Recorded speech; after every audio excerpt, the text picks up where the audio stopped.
नमस्कार सज्जनों, मैं महेश राम श्रृंखला भाग 12 में आप सबका स्वागत करता हूं। सज्जनों, पिछले अंक में हमने देखा कि किस तरह से भगवान शिव ने माता पार्वती को प्रभु श्री रामचंद्र जी की महत्ता के बारे में विस्तार से बताया और उनका पूर्व जन्म का संदेह दूर किया।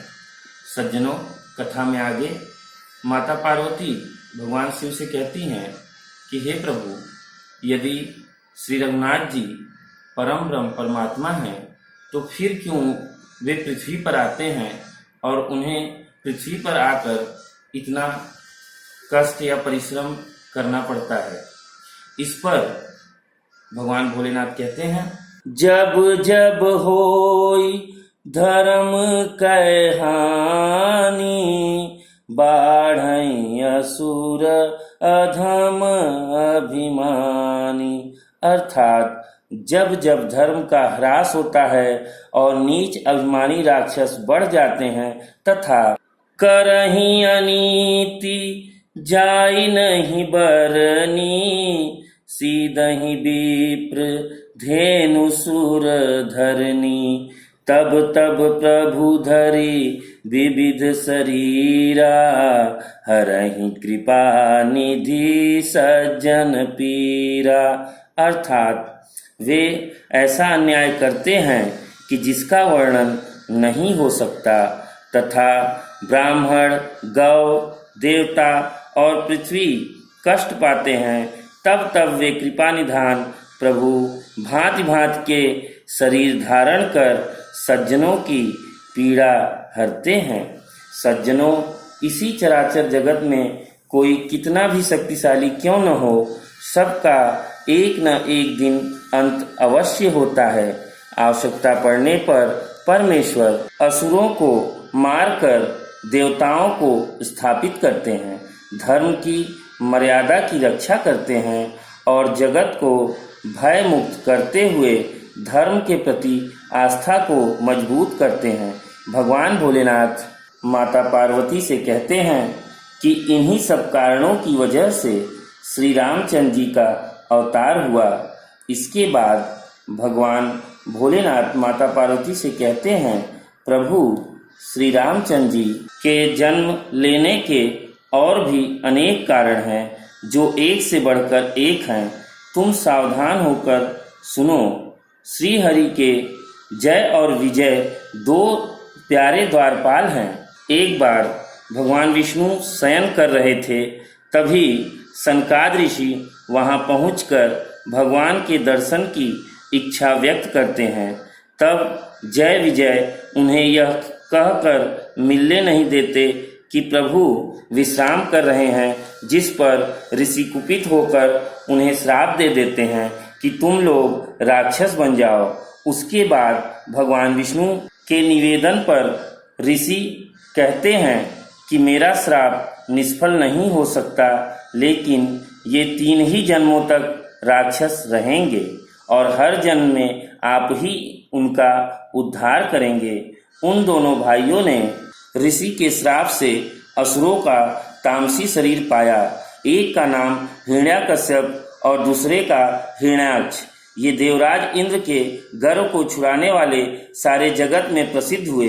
वे युद्ध में विजय पाने वाले विख्यात वीर थे। इनमें से एक हिरण्याक्ष को भगवान ने वराह का शरीर धारण करके मारा।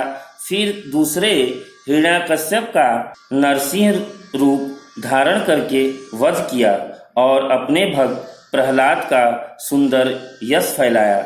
एक कल्प में वे ही दोनों जाकर देवताओं को जीतने वाले तथा बड़े योद्धा रावण और कुंभकर्ण नामक बड़े बलवान और महावीर राक्षस हुए, जिन्हें सारा जगत जानता है।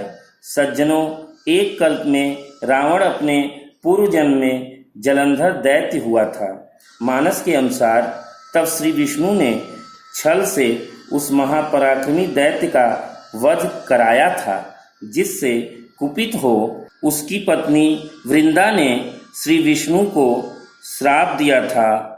उस श्राप के ही कारण जलंधर रावण बनकर माता सीता का छल द्वारा अपहरण करता है। उसके बाद भगवान भोलेनाथ कहते हैं, एक बार नारद जी ने श्राप दे दिया था, अतः वह भी एक कारण बनता है। इतना सुनकर माता पार्वती बड़े आश्चर्य से पूछती हैं कि आखिर नारद जी तो विष्णु भक्त और ज्ञानी हैं, मुनि ने भगवान को श्राप किस कारण से दिया? तब महादेव जी ने हंसकर कहा, न कोई ज्ञानी है न मूर्ख। श्री रघुनाथ जी जब जिसको जैसा करते हैं वह उसी क्षण वैसा ही हो जाता है। तब भगवान भोलेनाथ माता पार्वती को नारद मोह की कथा सुनाते हुए कहते हैं, एक बार नारद जी हिमालय पर्वत के समीप एक सुंदर स्थान को देखकर इतने मुग्ध होते हैं कि वे वहीं रुक जाते हैं और उनकी वहीं समाधि लग जाती है।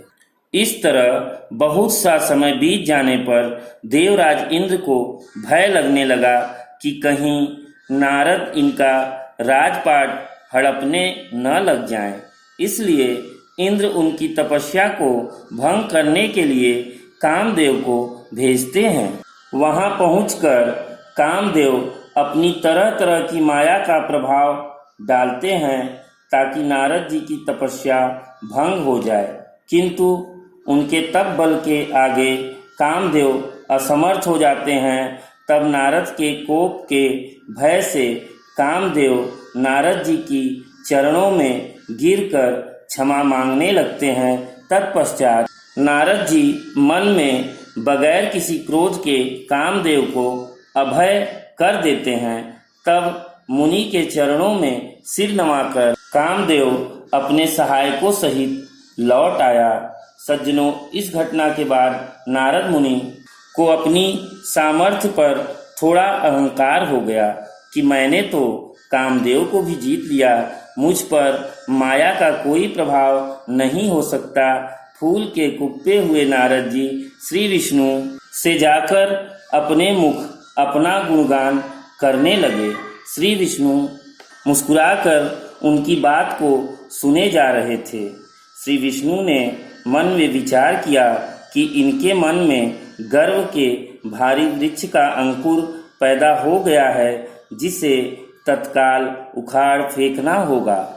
सज्जनों, आज की कथा से हमें यह शिक्षा मिलती है कि जब जब पृथ्वी पर धर्म की हानि होती है और अधर्म की वृद्धि होती है, असुरों का बल बढ़ जाता है, तो परमपिता परमात्मा भगवान श्री विष्णु अवतार लेकर पृथ्वी पर समस्त मानव के कल्याण के लिए सभी असुरों का संहार करते हैं, पाप को नष्ट करते हैं, धर्म की स्थापना करते हैं।